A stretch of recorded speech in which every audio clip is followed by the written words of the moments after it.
안녕하세요. 파랑새TV입니다. 오늘의 주제는 부동산 투자, 이것만 알면 백전백승이라는 제목으로 부동산 재테크를 생각하고 계신 시청자 여러분, 특히 초보 투자자 여러분들에게 조금이나마 보탬이 될 수 있는 좋은 정보를 드릴까 합니다. 부동산 투자를 처음 하시는 분들은 모든 것이 막막할 겁니다. 어디서부터 어떻게 어떤 식으로 또 어떤 물건을 선택해야 될지, 혹시 또 투자를 했다면 내가 선택하고 판단한 그것이 진짜 옳은 것인지 잘못된 것은 아닌지 정말 갑갑할 것입니다. 그래서 투자를 하고 난 이후에 밤잠을 설치는 분도 저는 종종 봐왔습니다. 근데 왜 그럴까요? 몰라서 그런 겁니다.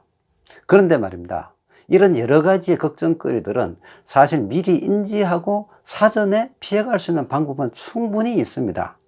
그런데도 대부분의 사람들은 그 방법을 알 수가 없죠. 초보이기 때문에. 그래서 투자 기회를 놓치기도 하고, 또 투자 후 마음을 졸이기도 하고 큰 근심거리가 생기기도 합니다. 만약 여러분들이 투자 후 근심거리가 생긴다면은 그것은 그 물건에 대해서 사전에 미리 점검하는 것이 미비했다, 이렇게 보시고요. 또 그 물건에 대한 확신이 없었다는 반증입니다. 사실 부동산 투자를 하기 위해서 점검해야 될 부분들은 무수히 많습니다. 내 건물의 위치에서 도로망이라든가 교통, 또는 동선, 주위 환경, 향후 개발 가능성 등등 엄청나게 많습니다. 그러나 초보 투자자분들은 이런 모든 것들을 점검할 수도 없지요. 그리고 또 점검해야 된다는 생각조차도 없는 것이 현실입니다. 그런데 사실 이 모든 것을 다 점검할 필요는 없습니다. 중요한 몇몇 가지만 점검을 하시면 되죠.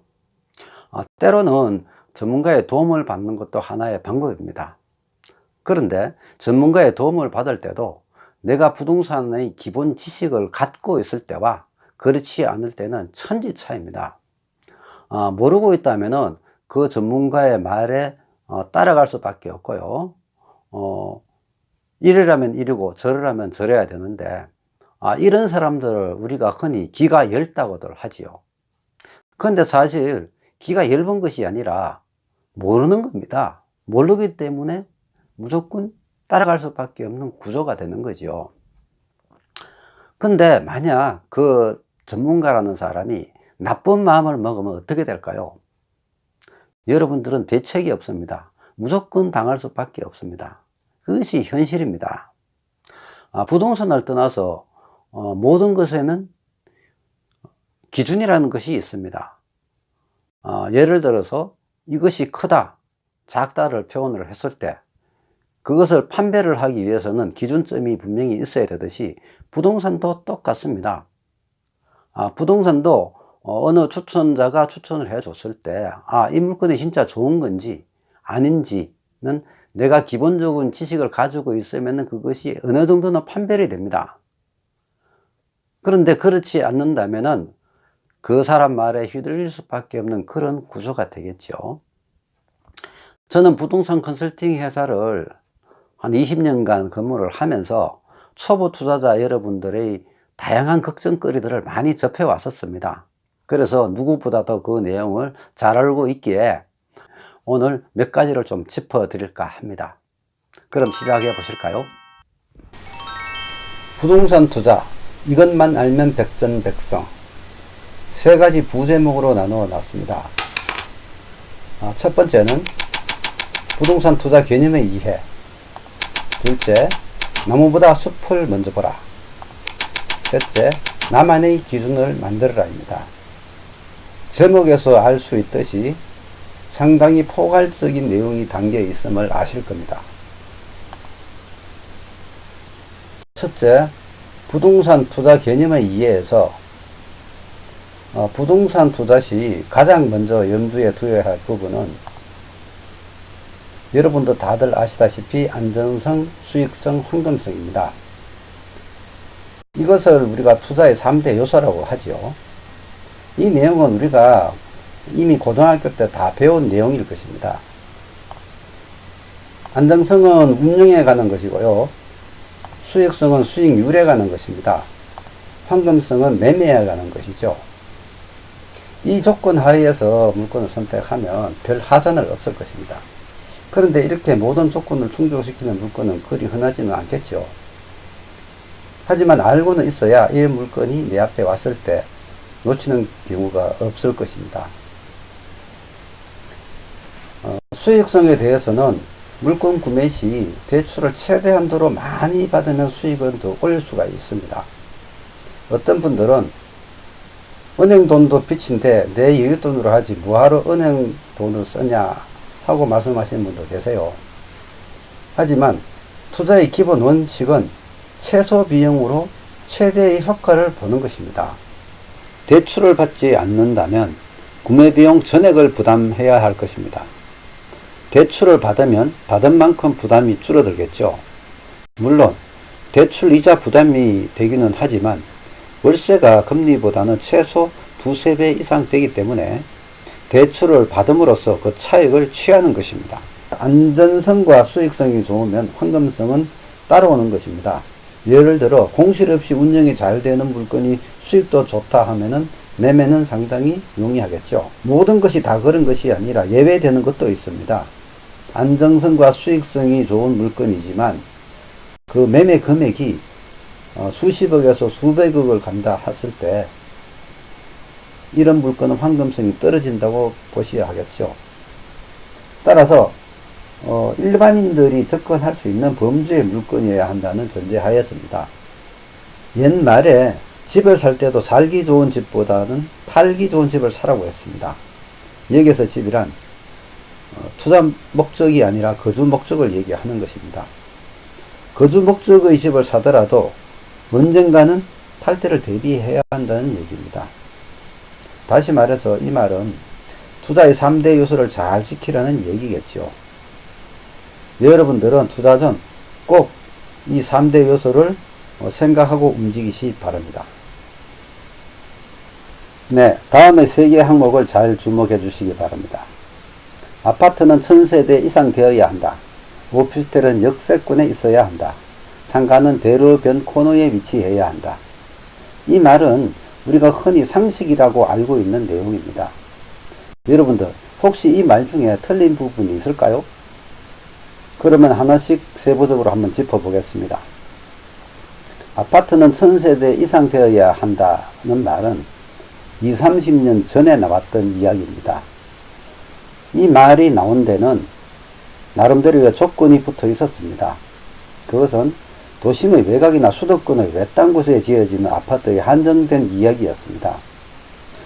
90년대에 아파트 붐이 일어났고 그때 나왔던 얘기죠. 1000세대 이상이 되어야만 마트나 버스 노선이나 병원, 상업시설 등 주위에 편의시설이나 인프라가 생기기 때문이죠. 만약 이런 곳에 나홀로 아파트가 생긴다면 편의시설을 기대할 수는 없겠죠. 그래서 생긴 이야기입니다. 지금은 도심 안에 1000세대 이상 아파트가 들어설 땅이 거의 없으며 만약 들어선다면 그것은 재개발 조합 아파트일 겁니다. 혹시 도심 안에 200~300세대 규모의 아파트가 들어선다면 관심을 가져볼 만도 합니다. 왜냐하면 도심 안에는 모든 인프라가 이미 구축되어 있기 때문입니다. 그래서 아파트는 1000세대 이상 되어야 한다는 이 말은 현실에서 좀 동떨어진 이야기다 이렇게 보시면 되겠고요. 아파트는 주거가 목적이지 투자가 목적이 되어서는 안 된다는 게 정부의 취지입니다. 그래서 정부에서는 매년 집값을 잡겠다고 수많은 정책들을 내놨는데요. 일부는 오히려 역효과를 내는 것도 있었습니다. 그래서 그동안 아파트 투자하신 분들 돈들 많이 벌었습니다. 그런데 앞으로는 많이 달라질 수도 있어요. 2019년 올해 주택 공급 계획이 36만 3천 가구로 역대 최고치로 알려져 있습니다. 정부 규제로 인하여 서울의 아파트 값이 11주 연속으로 하락을 하고 있고 뿐만 아니라 대출 규제나 양도세 중과 등 투자의 저해 요인이 많아 매력이 줄고 있다고 볼 수가 있고요. 하지만 당분간은 괜찮을 듯도 싶습니다. 다음으로 오피스텔은 역세권에 있어야 한다. 이 말은 지극히 당연하다 생각하실지 모르지만 어찌 보면 진짜 해당 사항이 없는 말일 것입니다. 아파트는 가족 단위로 이용하도록 만들어 놓은 목적물이고 오피스텔은 개인이 편하기 위해 이용하는 시설입니다. 아파트에 살면서 직장이 멀다고 또는 직장이 옮겼다고 쉽게 이사하기는 어렵습니다. 왜냐하면 애들 학교 문제도 있고 또 배우자도 직장이 있기 때문입니다. 다시 말씀드리면은 가족 단위로 움직이기 때문에 이사하기가 힘든다는 얘기죠. 오피스텔 거주자는 1인 가구도 있지만 대부분 직장인들이 출퇴근을 편하게 하기 위해 이용합니다. 그리고 오피스텔은 전국 어디나 널려 있지요. 생각을 해보세요. 여러분들이 오피스텔을 얻는다면 직장 인근에 도보로 움직일 수 있는 오피스텔이 편할까요? 아니면 역세권 오피스텔을 얻어 다시 전철을 타고 출근하는 게 편할까요? 오피스텔 자리는 역세권보다는 인근에 기업체가 많이 상주하는 것이 더 좋은 자리인 것입니다. 다시 말씀드려 오피스텔 거주자는 전철을 타고 출근을 하지 않습니다. 왜냐하면 직장 바로 앞에 분명 오피스텔이 있을 거니까요. 그런데 분양하는 오피스텔의 통상적인 신문 광고를 보면은 초역세권 내지는 역에서 몇 메타 이런 광고를 합니다. 아무런 상관이 없는데도 불구하고요. 이런 광고를 내는 사람들도 그 내용을 충분히 알고는 있습니다. 하지만 왜 그런 식으로 홍보를 하느냐 하면은 아무 내용 없이 역세권을 좋아하는 사람들이 있기 때문입니다. 그래서 영업용으로 이용할 뿐입니다. 다음, 상가는 대로변 코너에 위치해야 한다. 이 말은 1층 기준으로 얘기하는 거겠죠. 이 말은 맞는 얘기이면 틀림이 없습니다. 그런데 여기에도 함정이 숨어 있습니다. 아파트는 같은 평형대에 같은 층이면 금액은 똑같습니다. 그러나 상가는 같은 1층이지만 대로변과 코너 자리, 이면도로의 평당가 차이는 엄청납니다. 그래서 웬만한 업종은 입점을 엄두도 못 내죠. 1층 대로변에 들어갈 수 있는 업종은 여러분들도 아실 테지만 대부분 정해져 있습니다. 은행이나 약국, 이동통신, 부동산, 패스트푸드, 커피 전문점 등 요등등입니다. 이 외의 업종은 임차인이 선호를 하지 않습니다. 왜냐하면 월세가 너무 비싸기 때문에. 대로변에서는 노출은 잘 되지만 차로 이동하기 때문에 접근성이 쉽지 않는 반면 도보로 이동하는 동선에서는 접근이 용이합니다. 그래서 식당 등 먹자는 이면도로로 들어갑니다. 요즘은 상권이 활성화된 곳에서는 오히려 대로변보다는 이면도로의 점포가 월세를 더 많이 받는 것도 허다합니다. 투자는 최소한의 비용으로 최대의 수익을 뽑는 것입니다. 그러니 굳이 큰 돈을 들여 대로변이나 코너 자리를 욕심낼 필요는 없겠지요. 물론 본인이 직접 운영할 목적이거나 꼭 특수업종을 해야 하는 이유라면 괜찮을지도 모르겠습니다. 이렇게 해서 간단하게 업종별로 살펴봤습니다. 네, 잘 들으셨나요? 다음 강의 내용은 나무보다 숲을 먼저 보라. 그리고 나만의 기준을 만들어라입니다. 이 강의 내용을 한꺼번에 다 하려니 시간이 너무 걸리고 지루한 감이 있어 나머지 2개 항목은 2부로 나누어 놨습니다. 바로 올려드릴 테니 꼭 시청하시고자 하시는 분들은 좋아요, 구독 눌러주시면 알림으로 알려드릴 겁니다. 감사합니다.